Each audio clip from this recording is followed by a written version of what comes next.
Hello students, आई दिव्यांश तोमर। आज हम एक न्यू चैप्टर डिस्कस करेंगे जो कि बेसिकली साइंस का है। तो न्यू चैप्टर का नेम होगा हमारा moving things and measurement. So basically इस चैप्टर में सबसे पहले हम डिस्कस करेंगे रेस्ट के बारे में। What is rest? तो कोई भी ऑब्जेक्ट होगा वो रेस्ट में तभी होगा अगर वो मोशन नहीं कर रहा है। मीन्स कि वो टाइम के साथ साथ अपनी जो उसकी पोजीशन है उसमें कोई भी चेंज नहीं कर रहा है। तो इसलिए वो ऑब्जेक्ट जो भी होगा उसे हम बोल सकते हैं वो ऑब्जेक्ट रेस्ट में है। तो इसलिए we can say that object which remains stationary and do not change their location are said to be at rest. Next हम डिस्कस करेंगे मोशन के बारे में। कोई भी ऑब्जेक्ट मोशन तभी करेगा अगर वो टाइम के साथ साथ अपनी पोजीशन को चेंज कर रहा है।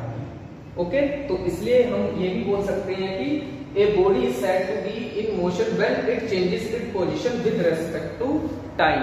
टाइम के साथ साथ बॉडी जो है अपनी पोजीशन को चेंज कर रही है, इसलिए हम बोल सकते हैं कि वो बॉडी मोशन में है। अब हम डिस्कस करेंगे मोशन के टाइप्स के बारे में। सबसे पहले हम डिस्कस करेंगे लीनियर मोशन के बारे में। लीनियर मोशन में क्या होगा कि अगर कोई भी ऑब्जेक्ट एक फिक्स डायरेक्शन में बिल्कुल स्ट्रेट लाइन में मूव कर रहा होगा तो ऐसा जब कोई भी ऑब्जेक्ट ऐसे मोशन कर रहा होगा तो उसी को ही हम बोलेंगे कि वो ऑब्जेक्ट एक लीनियर मोशन कर रहा है। जैसे कोई भी एप्पल अगर ट्री से गिरेगा तो बिल्कुल फिक्स डायरेक्शन में बिल्कुल स्ट्रेट लाइन में नीचे आएगा ऐसे। तो इसलिए ऐसे मोशन को हम बोलेंगे लीनियर मोशन। तो नेक्स्ट हम डिस्कस करेंगे कर्वीलिनियर मोशन के बारे में। कर्वीलिनियर मोशन में क्या होगा कि कोई भी ऑब्जेक्ट मोशन जब करेगा तो वो मोशन करता करता एक कर्व के पाथ पर मोशन करेगा। जैसे कि अगर हम एग्जांपल नॉर्मल जनरली हम देखें तो अगर हम बाइक वगैरह चलाते हैं, बाइक वगैरह चलाते टाइम रोड पर कोई मोड़ वगैरह आ जाता है, टर्न आ जाता है, तो हम उसे इस टाइप से मोड़ते हैं, जैसे कि ये इस टाइप से। तो ऐसा जो मोशन होगा तो उसे ही हम क्या बोलेंगे? कर्वीलिनियर मोशन बोलेंगे। Object moving in A curved path, मतलब कर्व पाथ पर कोई भी ऑब्जेक्ट मूव कर रहा है। और नेक्स्ट हम डिस्कस करेंगे सर्कुलर मोशन। सर्कुलर मोशन मतलब कोई भी ऑब्जेक्ट जो होगा वो किसी भी एक फिक्स पॉइंट के अराउंड मोशन करेगा। जैसे कि हमारी अर्थ सन के अराउंड मोशन करती है, तो इसलिए हम कह सकते हैं कि वो जो अर्थ का मोशन है वो कैसा मोशन है? Circular motion. नेक्स्ट हम डिस्कस करते हैं पीरियोडिक मोशन के बारे में। देखिए पीरियोडिक मोशन में क्या होता है कि कोई भी ऑब्जेक्ट एक फिक्स इंटरवल के बाद, एक फिक्स टाइम के बाद अपने आप को रिपीट करता हुआ दिखाई देगा। जैसे अगर हम देखें जो हमारे पास वॉच होती है, वॉच में जो निडल्स होती है जो मूव करती है, उन निडल्स को हम ये देखते हैं फिक्स इंटरवल के बाद अपने आप को रिपीट करती रहती है। तो ऐसा मोशन जो कोई भी ऑब्जेक्ट जब फिक्स इंटरवल के बाद एक फिक्स टाइम के बाद अपने आप को रिपीट करता है, अपनी पोजीशन को रिपीट करता है, तो उसे ही हम क्या बोलते हैं? Periodic motion. A motion which repeats itself eight a regular interval of time. Example hands of cloth.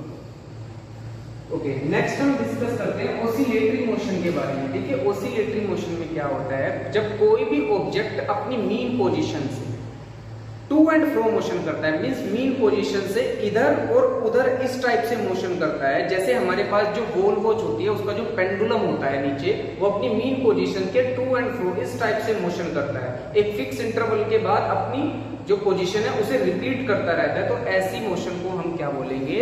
Oscillatory motion बोलेंगे। So we can say that the motion of an object moving to and fro from its mean position is called oscillatory motion. तो last हम discuss करेंगे random motion के बारे में। देखिए random motion में क्या होगा कि कोई भी ऑब्जेक्ट का जो मोशन करने पाथ है वो स्पेसिफिक नहीं होगा, मतलब जो मोशन अनप्रिडिक्टेबल होगी, जिसे हम प्रिडिक्ट ही नहीं कर सकते हैं। तो ऐसे मोशन को हम क्या बोल सकते हैं? रैंडम मोशन बोल सकते हैं। जैसे हमारे पास कोई भी इंसेक्ट है, मान के चलिए हनी बी है, अगर वो कहीं पे बैठी रहेगी रैंडमली वो किसी मतलब उड़ करके किसी भी साइड जा सकती है, उसका मोशन अनप्रिडिक्टेबल होता है। हमारे पास जो काइट है, अगर हम उस काइट को मतलब आसमान में उड़ा रहे हैं तो उसका भी मोशन कैसा होगा? रैंडम मोशन होगा। तो we can say that the motion of an object no specific path. So students, I hope आपको ये वीडियो पसंद आई होगी। So thank you. So next अब हम डिस्कस करेंगे डिस्टेंस के बारे में। देखिए डिस्टेंस क्या होता है, किसी भी जो दो हमारे पास पॉइंट्स होते हैं उनके बीच का जो स्पेस होता है उसे ही हम डिस्टेंस बोलते हैं। फॉर एग्जाम्पल मान के चलिए मेरे पास ये पॉइंट एक ए है और ये एक पॉइंट बी है, इन दोनों के बीच का जो स्पेस है ये स्पेस, इसे ही हम क्या बोलेंगे, डिस्टेंस। ठीक है, तो डिस्टेंस को मेजर करने के लिए हमारे पास अभी रिसेंटली बहुत सारे इंस्ट्रूमेंट्स है, बट एंशिएंट टाइम में हम डिस्टेंस को मेजर कोई और तरीकों से करते थे। तो वो तरीके हम देखेंगे, मेथड्स हम देखेंगे कि एंशिएंट टाइम पे हम डिस्टेंस को किस टाइप से मेजर किया करते थे।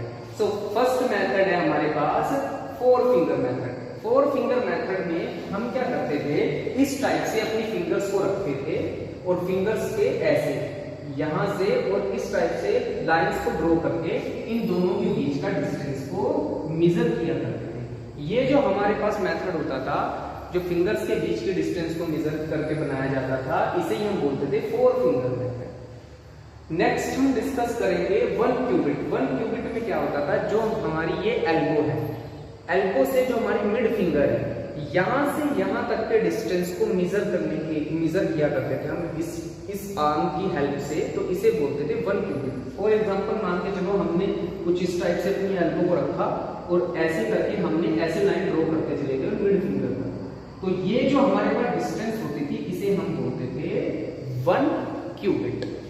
सो थर्ड हम डिस्कस करेंगे 1 हैंड स्पैन। 1 हैंड स्पैन में ये जो हमारे पास जो ये मेरा थंब है और जो लिटिल फिंगर है, इन दोनों के बीच का जो डिस्टेंस होता था उसे हम बोलते थे 1 हैंड स्पैन।